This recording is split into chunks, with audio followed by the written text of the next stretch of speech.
அவரோட ஸ்பீச் வந்து எந்த அளவுக்கு வைரல் ஆயிருக்குன்னா, அவரோட பாட்டு வைரல் ஆகாத அளவுக்கு அவரோட ஸ்பீச் வந்து வைரல் ஆயிருக்கு. அன்னைக்கே அந்த பாட்டும் ரிலீஸ் ஆச்சு. எல்லாராலும் வரவேற்கப்பட்ட ஒரு சாங். பட் அந்த பாட்டை தாண்டி அவரோட பேச்சு தான் பயங்கரமாக போயிட்டுருக்கு. இதிலிருந்து நம்ம வந்து அவர்கள் தொண்டர்கள் மனநிலைக்கு மாறிக்கிட்டு இருக்காங்க அப்படின்னு சொல்லி எடுத்துக்கலாமா? இது ஒரு நல்ல ஒரு கேள்வி தான் சைமன். இது உண்மையாக வந்து உங்களுக்கு வந்து இது ரசிகர்களா தொண்டர்களா அப்படின்னு தாண்டி வந்து ஒரே நேரத்தில் 2 அப்டேட்ன்ற கதை தான் அன்றைக்கி நடந்தது கூட.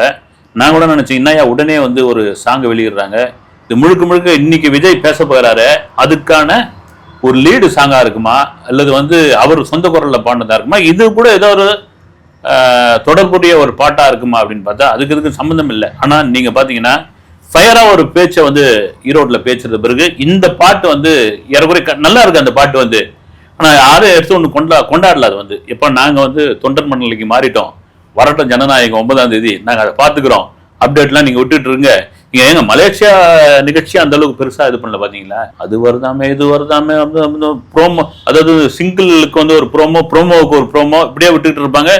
எதை பற்றியும் கவலை கிடையாது. இப்போ அடுத்து சேலம் போய் பேச போறாரா, வேலூர் போய் பேச போறாருன்ற அளவுக்கு வந்து சோசியல் மீடியாவில் தாவேகா தொண்டர்கள் டிஸ்கஷன் போயிட்டாங்க. இது ஒரு பெரிய மாற்றம் தான் சைமன் இது.